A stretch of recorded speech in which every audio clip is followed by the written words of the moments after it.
when billionaire tech mogul Jason Cole laid down one rule for his live-in nanny.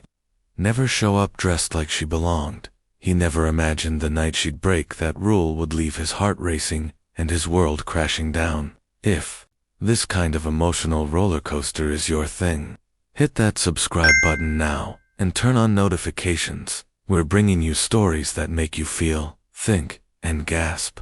Let's dive in. In the towering glass mansion overlooking the Pacific Ocean in Malibu, everything gleamed with wealth. The floors were polished to perfection, the ceilings etched with modern art lighting, and the windows opened to infinity pools that merged with the ocean's horizon. Inside this sterile palace of affluence lived Jason Cole, a 36-year-old self-made tech billionaire, admired for his brains, feared for his sharp tongue, and envied for his wealth. But behind his calculated empire and jet-set lifestyle, he was a widowed father to 2 young children, Ava and Liam, whom he protected with a shell of control and distance. He didn't trust anyone, especially not anyone who got too close. So when a new nanny arrived, recommended by an exclusive agency that trained discreet professionals, Jason laid out 3 rules.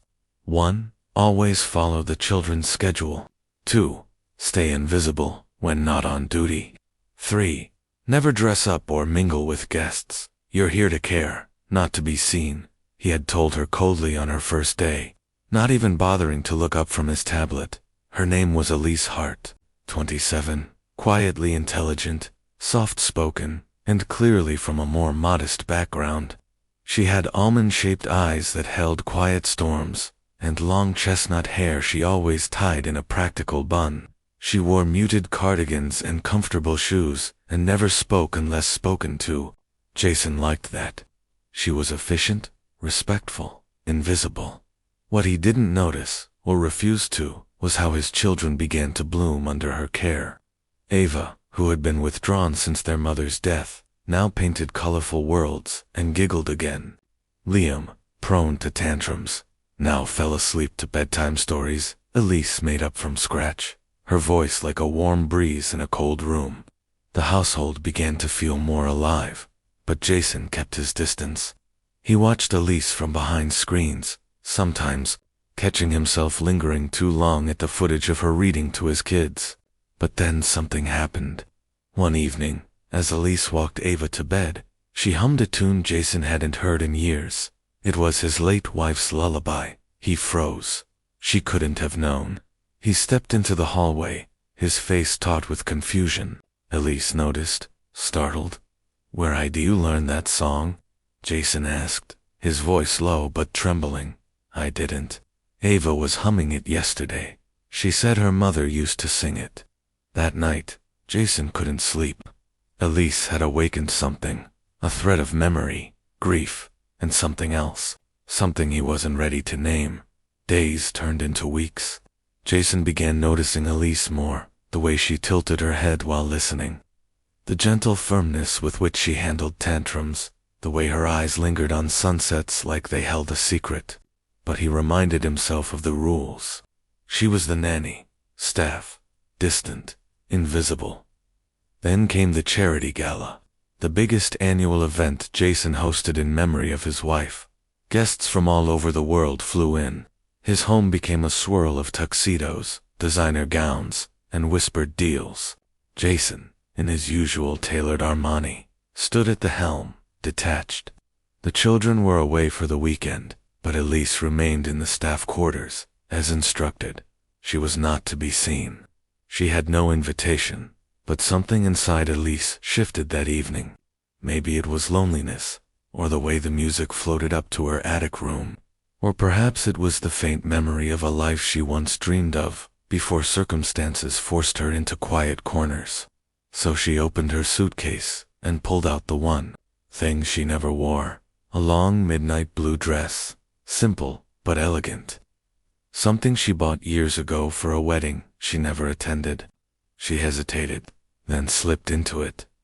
The moment Elise walked down the back staircase into the gala, heads turned, not because they recognized her, but because she looked like something out of a classic film, understated elegance with poise, mystery, and a grace that couldn't be taught. She didn't wear diamonds or heavy makeup, just her, raw and stunning. She wasn't trying to fit in. She just walked quietly, almost unsure why she was even doing it. Jason, standing near the grand piano, caught the movement from the corner of his eye. When he turned, everything stopped. The laughter, the clinking glasses, the networking faded into silence in his ears. All he could see was her. He didn't recognize her immediately. His heart stuttered. That woman, who was she? A model, an actress? Then their eyes locked, and the realization hit him like a wave. Elise, his nanny. His breath caught in his throat. His eyes narrowed. The betrayal, the rule broken, clashed with the undeniable truth. He had never seen beauty that disarmed him like this. He moved across the room slowly. Guests partying. Elise noticed him approaching, her face flushing with panic. "Jason, I'm sorry. What are you doing here?" he asked, his voice lower than usual. "I just wanted to see. Just once. I didn't mean to cause trouble." He looked at her, really looked, and in that moment, he saw everything he'd refused to acknowledge for months. Not just the woman in the dress, but the soul he'd kept at arm's length. He didn't say anything. He simply turned and walked away. The next morning, she was gone. Jason searched every room in a storm. She wasn't in the attic. Her closet was empty. Her phone disconnected. On the nightstand, he found a handwritten letter. "I broke the rules, Jason. I became visible, and I shouldn't have. Thank you for letting me care for your children. They saved me more than I saved them. Please don't look for me. I'll always be grateful." He read it again and again.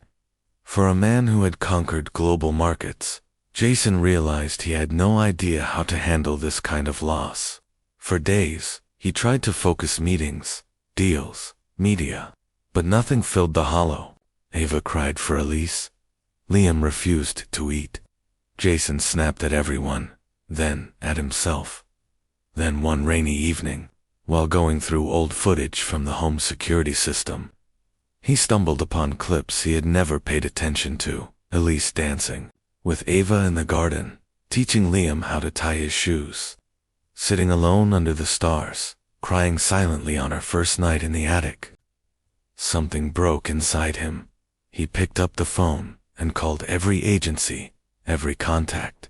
No one knew where she went. Weeks turned into 2 months.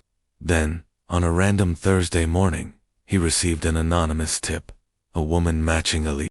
Description was working at a small daycare center in a quiet town in Vermont. He took the jet. The center was modest, filled with laughter and crayon drawings. And there she was, tying a child's shoelaces, humming softly, "Elise." She looked up, stood, silence. "You shouldn't be here," she said. "You shouldn't have left," he replied. She opened her mouth, but he held up a hand. "I made a mistake. I thought distance kept us safe, but all it did was make me blind. You made my house a home. You brought my kids back to life. You made me feel again, and then you left, and I realized.